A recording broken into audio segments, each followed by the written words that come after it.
네, 할렐루야. 수요일의 분주한 일상 속에서 잊지 않고 예배의 자리에 나오신 우리 수지산성교회 가족분들을 환영하고 축복합니다. 이번 주는 우리가 고난주간으로 지내고 있는데요. 고난주간을 맞아 시작한 특별 새벽기도회도 벌써 3일차가 지났습니다. 특별 새벽기도회에서 다들 깊은 은혜를 누리고 계신가요? 오늘 말씀도 새벽을 배경으로 하고 있습니다. 새벽은 밤과 아침을 가르는 경계에 놓인 시간이죠. 오늘 제가 전할 말씀의 제목을 깊어가는 불법의 밤, 밝아오는 의의 아침이라고 정해봤는데요. 예수님이 사람들에게 잡히시고 빌라도 앞으로 끌려가신 사건은 방금 읽은 본문에 나와 있듯이 밤과 아침 사이의 시간, 새벽에 일어난 일입니다. 이 새벽에 우리 예수님과 예수님을 둘러싼 인물들이 있죠. 예수님과 예수님을 둘러싼 이 인물들을 통해 하나님께서 오늘 우리에게 말씀하시는 바가 뭔지 함께 살펴보고자 합니다. 여기 당대 최고의 의인들이라 불리던 사람들이 있습니다. 그들은 당시 사람들 사이에서 가장 영향력 있고 높은 지위와 학식을 갖춘 사람들이었어요. 그뿐만 아니라 사람들과 하나님 사이를 중재하는 역할을 맡고 있었습니다. 그들은 스스로 자신들이 가장 깨끗하고 경건하고 의롭다 여기고 있었죠. 그런 사람들이 한밤중에 모였습니다. 무슨 일로 이 한밤중에 모인 걸까요? 예수님을 빌라도에게 고발하기 위해서죠. 바리새인을 비롯한 유대인의 무리들은 아무 죄도 없으신 예수님을 가만둘 수 없었습니다. 예수님이 자기들의 땅을 밟고 돌아다니는 것만 봐도 마음이 거북하고 화가 나고 어떻게든 예수님이 더는 활동하지 못하게 해야 한다고 생각했습니다. 바리새인들은 호시탐탐 어떻게 예수님을 잡아들일까, 어떻게 죽일까 기회를 노렸습니다. 그런 그들에게 저절로 기회가 굴러 들어왔죠. 유월절이 다가오는 어느 날 예수님의 제자 가룟 유다가 예수님을 넘겨주겠다고 제안해온 겁니다. 누가복음 22장 1절부터 6절까지입니다. 유월절이라는 무교절이 가까움에 대제사장들과 서기관들이 예수를 무슨 방책으로 죽일고 연구하니 이는 저희가 백성을 두려워함이더라.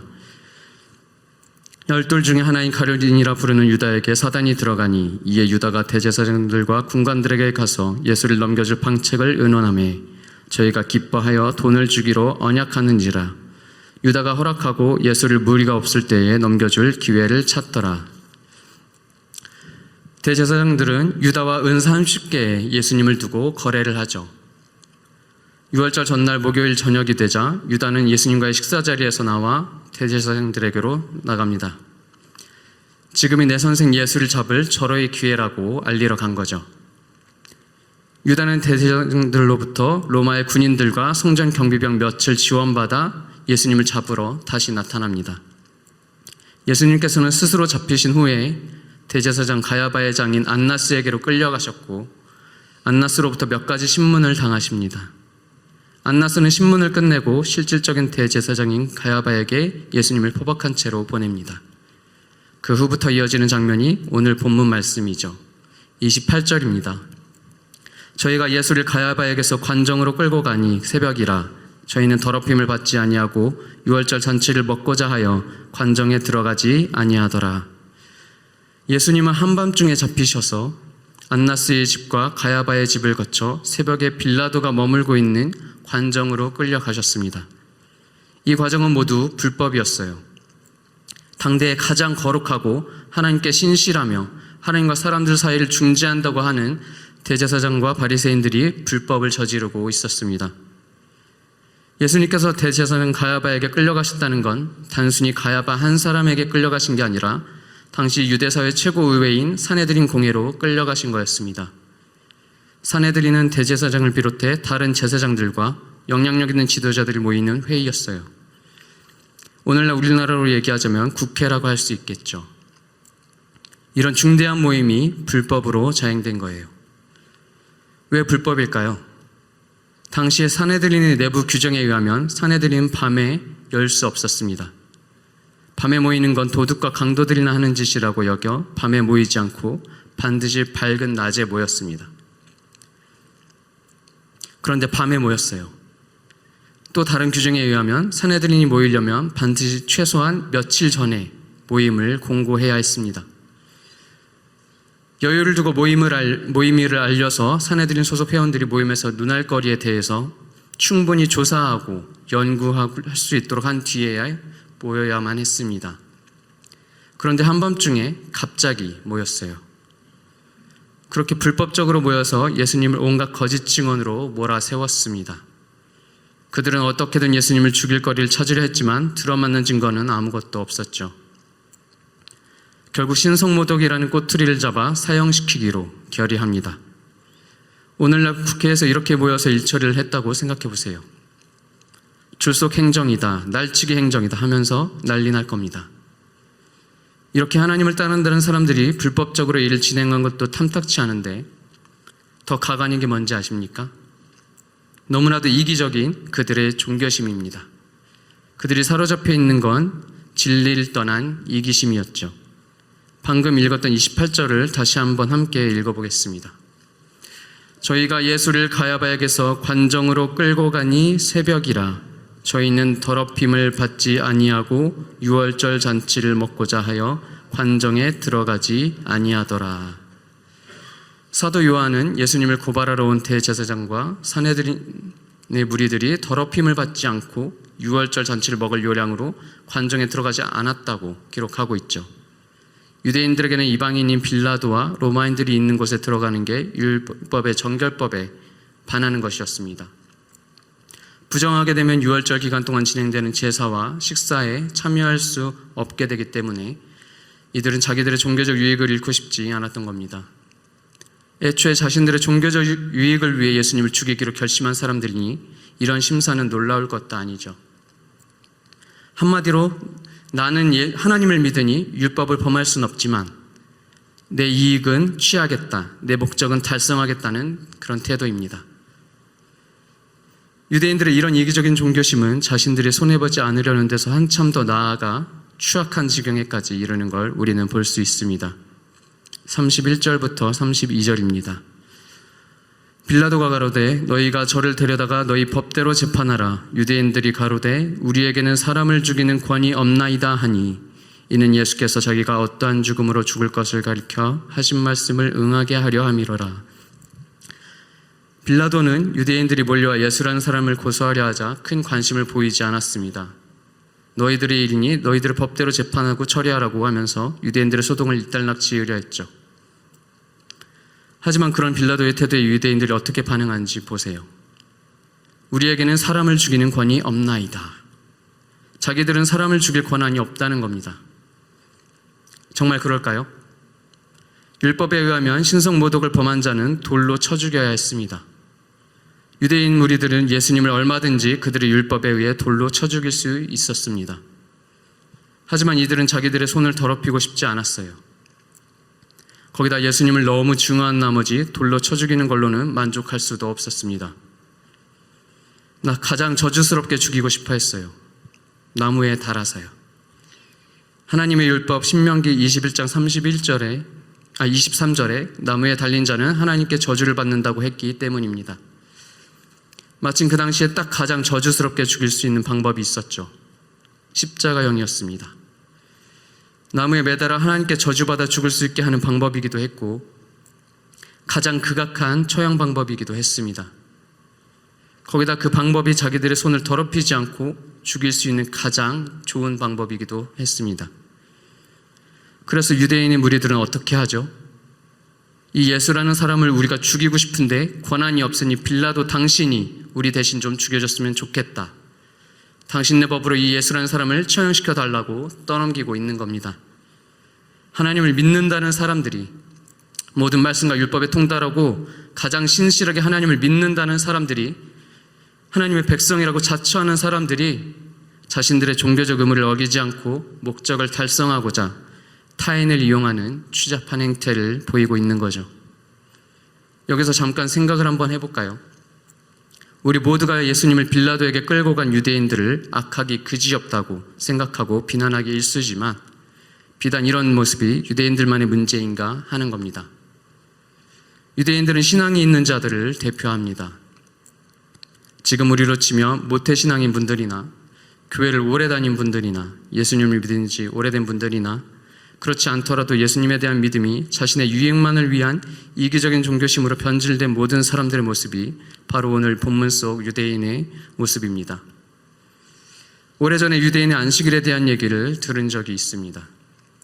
유대인들은 안식일을 철저히 지켜서 심지어 그들이 쓰는 전자기기들에도 샤bat 모드라고 해서 안식일 전용 기능이 있다고 들었어요.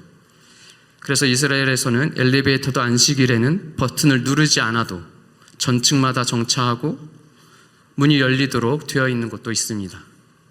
이러다 보니 안식일에 엘리베이터를 탔는데 그 엘리베이터가 안식일 기능이 없고 그 엘리베이터에 유대인이 아닌 사람이 같이 타고 있으면 자기 대신 버튼을 눌러달라고 부탁하거나 여름에 안식일 전에 에어컨을 켜놓는 걸 깜빡하면 이웃집에 사는 이방인에게 찾아와 부탁하거나 하는 일도 있다고 합니다. 내 신앙을 타인에게 전하고 그들도 믿음 안에 들어와 구원받도록 하는 게 아니라 내 신앙과 종교적 관습을 지키기 위해 타인을 이용하는 이기적인 마음에서 비롯되는 일들이죠. 이런 모습이 우리에게 전혀 없다고 자부할 수 있습니까? 극단적이기는 하지만 몇 년 전에 한창 인기를 끌었던 오징어 게임이라는 드라마가 있습니다. 이 드라마에는 모두의 눈살을 찌푸리게 하는 기독교인 남성이 나와요. 이 남자는 이기면 살고 지면 죽는 줄다리기 게임에서 줄다리기가 시작하기 전에 이기게 해달라고 열심히 기도합니다. 겨우 이긴 후에는 또 이기게 해주셔서 감사하다고 감사 기도를 하죠. 그 대신 진 사람들은 끔찍한 죽음을 맞이했는데도요. 그걸 옆에서 보고 있던 여자가 이렇게 대꾸합니다. 자기 손으로 죽여놓고 대충 기도만 하면 우리 다 천국 가는 거야? 비록 오징어 게임이라는 드라마는 그리스도인들에게 상당한 불편함을 안겨주는 작품이었지만 우리는 이 여자의 질문 앞에 진지하게 고민해 볼 필요가 있습니다. 우리가 믿음을 빙자해서 우리 자신만을 챙기고 다른 사람을 이용하는 종교인으로 전락하게 될 때 세상이 교회를 보는 시선은 오징어 게임 속의 이 여자처럼 굳어져 갈 테니까요. 그렇게 되면 우리는 우리를 위해 기꺼이 십자가에 매달리심으로 하나님 아버지를 영화롭게 해드린 예수님과는 정반대의 길을 걷게 될 겁니다. 우리가 정말 예수님의 희생에 감사하고 있다면 그럴 수는 없는 거잖아요. 그렇지 않습니까? 이렇듯 진리이신 예수님을 빌라도 앞에 끌고 온 유대인들은 율법과 상관없는 빌라도를 이용해 아무 죄도 없으신 예수님을 죽여 자신들의 지위와 기득권을 지키려 했습니다. 예수님에게 그동안 쌓였던 시기심과 증오심도 살인이라는 파괴적인 죄의 충동으로 충족하고자 했죠. 반면 자신들의 종교적 이익을 위해 손해는 일절 보지 않으려고 빌라도의 관정에는 들어가지도 않았습니다. 또 율법에 의해 자신들의 손으로 예수님을 죽일 수 있었음에도 빌라도의 손을 빌려 예수님을 죽이려고 하는 파렴치하고 끔찍한 짓을 저지르고 있었죠. 이런 유대인들을 마주하고 있는 한 사람이 있습니다. 바로 유대인들에 의해 예수님에게 판결을 내려야 했던 빌라도입니다.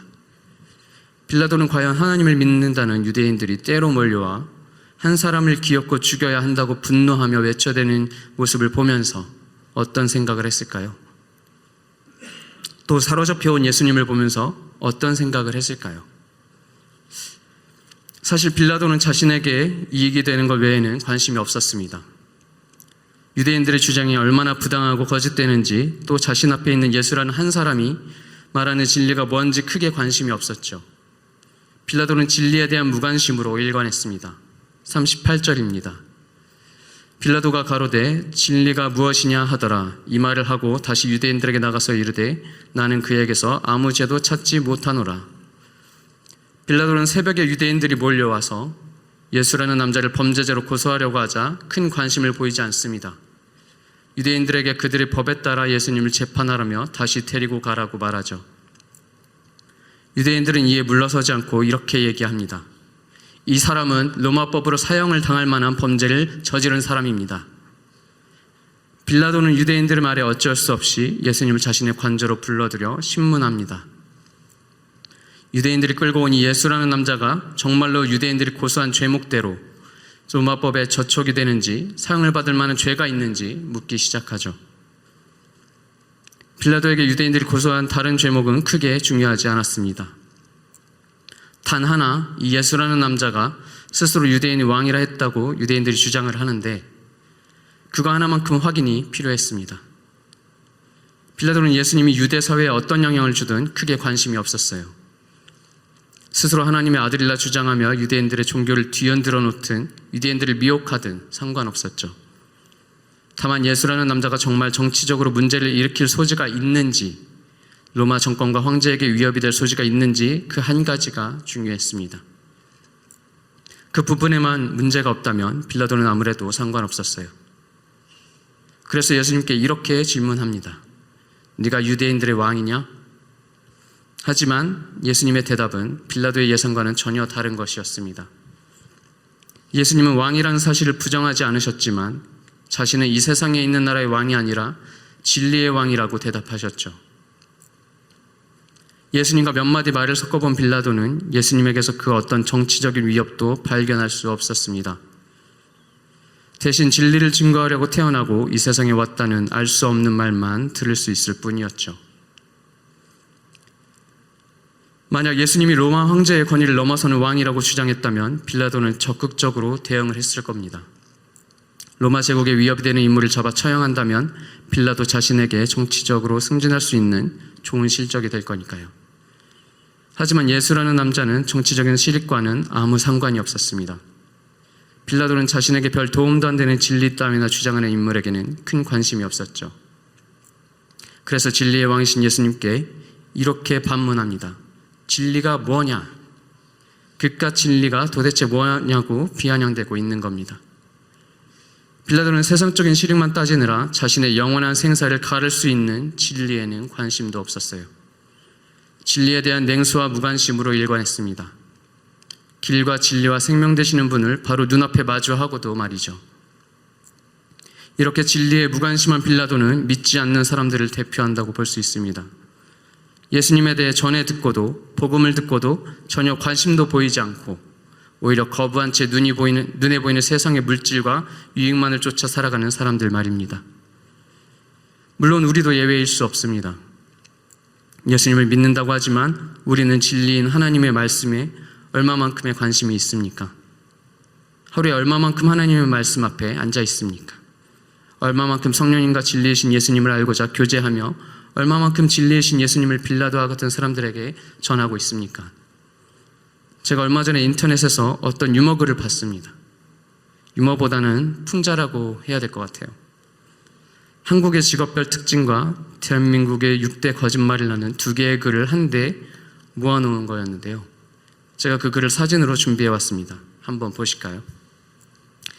네, 저기 사진에 보면 제가 빨간 박스를 쳐놓은 부분들을 보시면 됩니다. 한국의 직업별 특징 중에 목사는 예수에 관심이 없음. 대한민국 6대 거짓말 첫 번째 목사, 내 이웃을 사랑하라. 네, 제가 이 글을 보면서 참 웃프다고 해야 될까요? 피식 웃기도 했지만 한편으로는 정말 씁쓸했습니다. 저도 곧 목사 안수를 앞두고 있는데 시간이 흘러 나도 모르게 말뿐인 사역자가 되지는 않을지, 어느새 예수님께 관심은 없고 이웃을 사랑하고 섬기는데도 관심도 없고 교회 조직을 어떻게 하면 잘 돌아가게 할 수 있을지에만 온 관심을 기울인 채 진리를 떠나 이기적이고 무관심한 사역자가 되지는 않을지, 또 지금 그러고 있는 건 아닌지 씁쓸하고 마음이 무거운 글이었습니다. 어쩌면 이렇게도 성령님이 적절한 타이밍에 이런 글을 접하게 하시는지 참 감사하면서도 무겁기도 하고 그렇더라고요. 그래도 하나님의 뜻대로 하는 근심은 구원에 이르게 하는 회개를 이루는 것이니 후회할 것이 없다는 말씀에 힘을 얻고 성령님 의지하여 잘 나아가야겠다는 생각을 했습니다. 우리 모두 진리이신 예수님과 그분을 증거하는 복음이 담긴 하나님의 말씀에 늘 깊은 관심을 갖고 영원 구원을 이루는 삶을 살아갈 수 있기를 소망합니다. 우리의 왕 되시는 예수님께서는 진리를 증거하시려고 이 땅에 오셨습니다. 예수님을 따라 살아가는 스시 산성교회가 됩시다. 여기까지 함께 살펴본 것처럼 하나님을 믿으면서도 자신의 구원만을 위한 이기심으로 똘똘 뭉친 유대인들, 진리이신 예수님을 마주하고도 진리에 대해 전혀 관심도 없는 빌라도, 한마디로 진리를 떠난 이기심과 진리에 대한 무관심, 이 모든 것들은 사실 바로 우리들의 모습입니다. 이런 반역자와도 같은 우리들에 대해 사도 요한은 1장 9절에서 11절에 이렇게 증거하고 있습니다. 참 빛, 곧 세상에 와서 각 사람에게 비치는 빛이 있었나니 그가 세상에 계셨으며 세상은 그로 말미암아 지은 바 되었으되 세상이 그를 알지 못하였고 자기 땅에 오매 자기 백성이 영접지 아니하였으나. 어둠에 빠진 우리를 비춰 참 생명과 진리로 이끌어 주시고자 이 땅에 오신 우리 왕 예수님을 우리는 스스로 거부했습니다. 왕이신 예수 그리스도와 하나님 아버지를 거부하는 인류의 죄성은 비단 예수님 당시 유대인들만의 모습도 아니고 어제 오늘 일도 아니죠. 우리 인류는 죄로 인해 타락한 이래로 쭉 그래왔습니다. 이스라엘이 왕국이 되기 이전에 하나님께서 사사들을 통해 직접 왕으로서 다스리실 때도 그러했다는 걸 우리 모두는 알고 있습니다. 사무엘상 8장 6절부터 8절입니다. 우리에게 왕을 주어 우리를 다스리게 하라 한 그것을 사무엘이 기뻐하지 아니하여 여호와께 기도하매 여호와께서 사무엘에게 이르시되 백성이 내게 한 말을 다 들으라. 그들이 너를 버림이 아니요 나를 버려 자기들의 왕이 되지 못하게 함이니라. 내가 그들을 애굽에서 인도하여 낸 날부터 오늘까지 그들이 모든 행사로 나를 버리고 다른 신들을 섬긴같이 내게도 그러하는도다. 이렇게 하나님을 거부하는 인류의 죄성은 결코 달라진 적이 없습니다. 이스라엘 왕국이 망하고 400여 년이나 지나 로마의 치하 아래 오랜 세월을 거쳐 예언되었던 메시아 예수님이 이 땅에 오셨을 때도 메시아를 거부하는 인류의 죄된 본성은 그대로였습니다.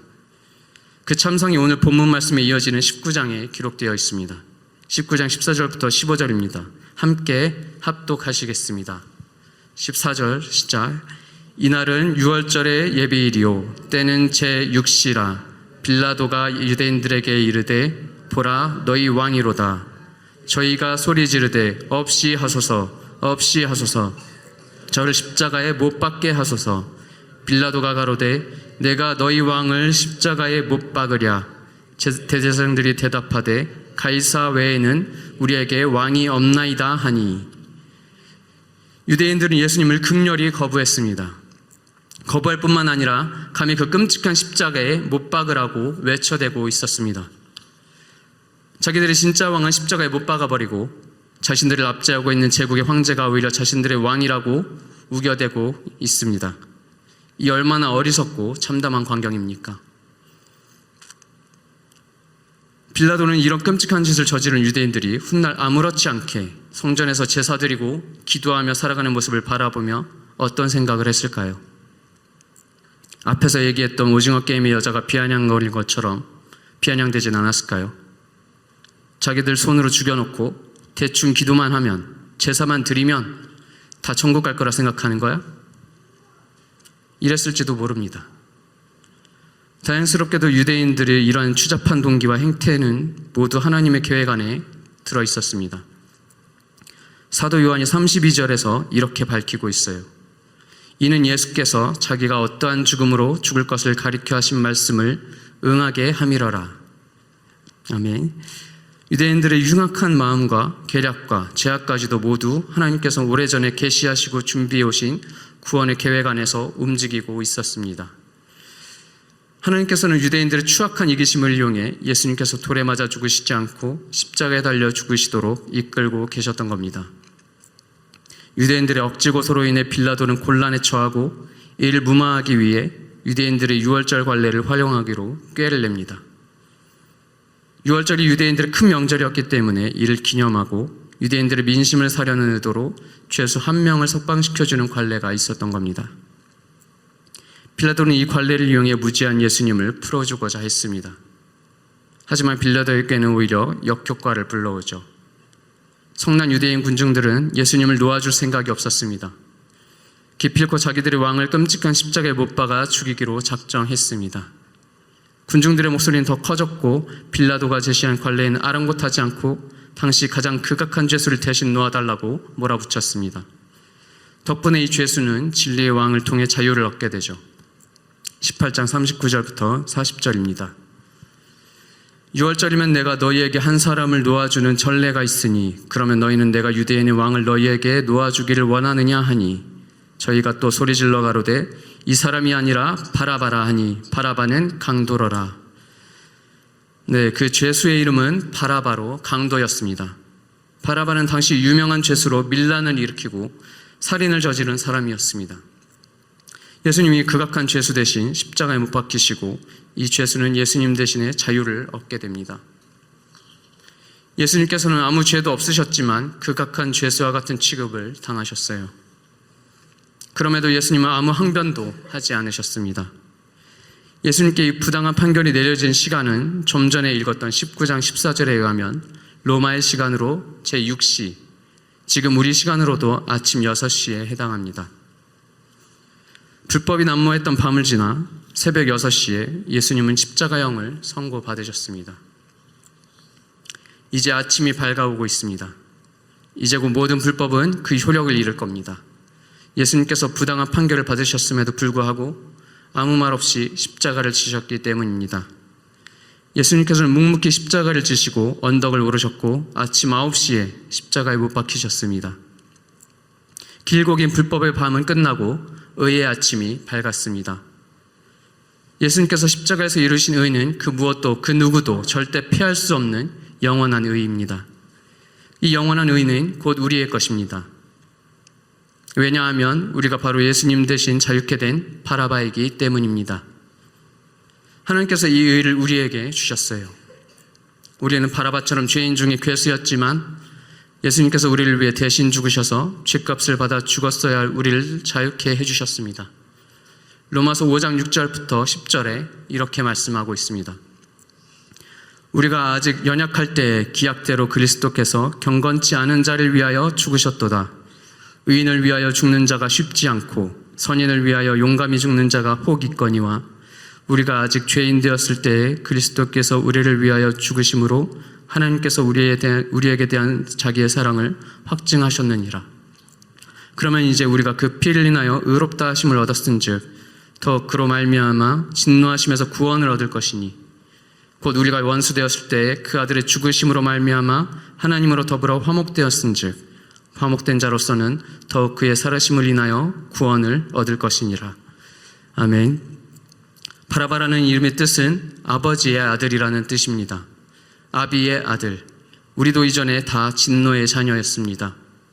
진노받아 죽어 마땅한 우리를 하나님께서 긍휼히 여기셔서 예수 그리스도의 죽음을 통해 살려주셨습니다. 에베소서 2장 3절부터 5절입니다. 함께 합독하시겠습니다. 3절 시작.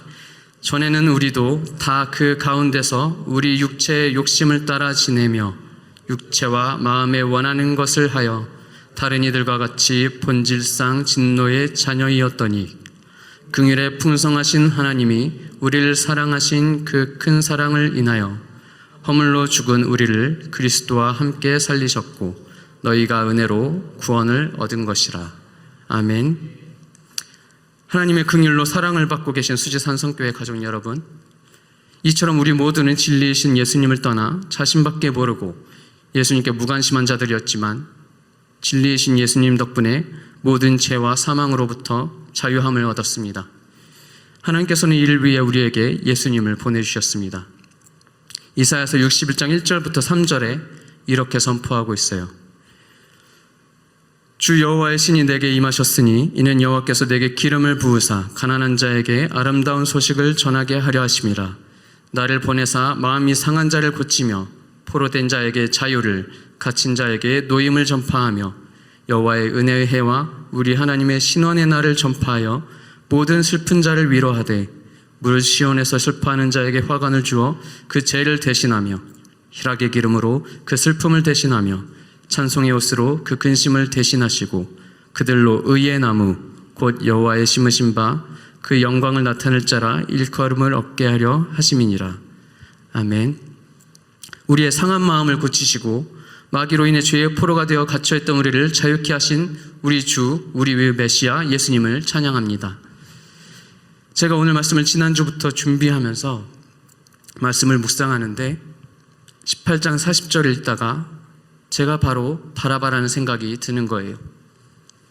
예수님이 지신 십자가가 네 가지 십자가였는데 예수님이 지셨구나. 예수님 덕분에 죽어야 할 내가 자유를 얻었구나. 그 생각에 예수님의 십자가를 계속 묵상을 하는데 그 깊은 사랑과 은혜가 너무 감사해서 엄청 감동이 되는 거예요. 눈물이 나고 막 감동이 돼서 하나님 아버지께 제가 그랬거든요. 아버지, 제가 뭐라고 저를 이렇게 생각해 주세요? 이 무능한 제가 뭐라고 그렇게까지 해주시나요? 그렇게 막 얘기하고 있는데 성령님께서 시편을 마음속에 떠올려 주셨어요. 시편 8편입니다. 여호와 우리 주여, 주의 이름이 온 땅에 어찌 그리 아름다운지요. 주의 영광을 하늘 위에 두셨나이다. 주의 대적을 인하여 어린아이와 젖먹이의 입으로 말미암아 권능을 세우심이여. 이는 원수와 보수자로 잠잠케 하려 하심이니이다. 주의 손가락으로 만드신 주의 하늘과 주의 베풀어 두신 달과 별들을 내가 보으니 사람이 무엇이간데 주께서 저를 생각하시며 인자가 무엇이간데 주께서 저를 권고하시나이까. 저를 천사보다 조금 못하게 하시고 영화와 종기로 관을 씌우셨나이다. 주의 손으로 만드신 것을 다스리게 하시고 만물을 그 발 아래 두셨으니 곧 모든 우양과 들짐승이며 공중의 새와 바다의 어족과 해로에 다니는 것이니이다. 여호와 우리 주여, 주의 이름이 온 땅에 어찌 그리 아름다운지요. 아멘. 4절에 보면 하나님께서 사람을 생각해 주시고 인자를 권고하셨다고 찬양하고 있습니다. 권고하셨다는 말은 쉬운 말로 인자를 돌봐주셨다는 뜻입니다. 풀어서 얘기하면 하나님께서 우리를 긍휼히 여겨주셔서 예수님이 이 땅에 오실 수 있도록 모든 언약과 계보를 세심하게 관여하셔서 이루어주셨다는 겁니다. 예수님을 사람으로 이 땅에 보내셔서 잠시 동안 육체와 죽음의 제한을 받게 하셔서 천사보다 조금 못한 위치에 두시고 영화와 종기로 관을 씌워 높여주셨다는 거예요. 이에 대해 히브리서에서는 이렇게 풀어내고 있습니다. 2장 6절부터 18절입니다. 조금 길지만 제가 읽어드리겠습니다. 오직 누가 어디 증거하여 가로되 사람이 무엇이간데 주께서 저를 생각하시며 인자가 무엇이간데 주께서 저를 권고하시나이까. 저를 잠깐 동안 천사보다 못하게 하시며 영광과 존귀로 관 지우시며 만물을 그 발 아래 복종케 하셨느니라 하였으니 만물로 저에게 복종케 하셨은즉 복종치 않은 것이 하나도 없으나 지금 우리가 만물이 아직 저에게 복종한 것을 보지 못하고 오직 우리가 천사들보다 잠깐 동안 못하게 하심을 입은 자 곧 죽음의 고난 받으심을 인하여 영광과 존귀로 관 쓰신 예수를 보니 이를 행하심은 하나님의 은혜로 말미암아 모든 사람을 위하여 죽음을 맛보려 하심이라. 만물이 인하고 만물이 말미암은 자에게는 많은 이들을 이끌어 영광에 들어가게 하시는 일에 저희 구원의 주를 고난으로 말미암아 온전케 하심이 합당하도다. 거룩케 하시는 자와 거룩하게 함을 입은 자들이 다 하나에서 난지라. 그러므로 형제라 부르시기를 부끄러워 아니하시고 볼지어다 나와 및 하나님께서 내게 주신 자녀라 하셨으니 자녀들은 혈육에 함께 속하였음에 그도 또한 한 모양으로 혈육에 함께 속하심은 사망으로 말미암아 사망의 세력을 잡은 자 곧 마귀를 없이 하시며 또 죽기를 무서워함으로 일생에 매여 종노릇하는 모든 자들을 놓아주려 하심이니 이는 오직 아브라함의 자손을 붙들어 주려 하심이라.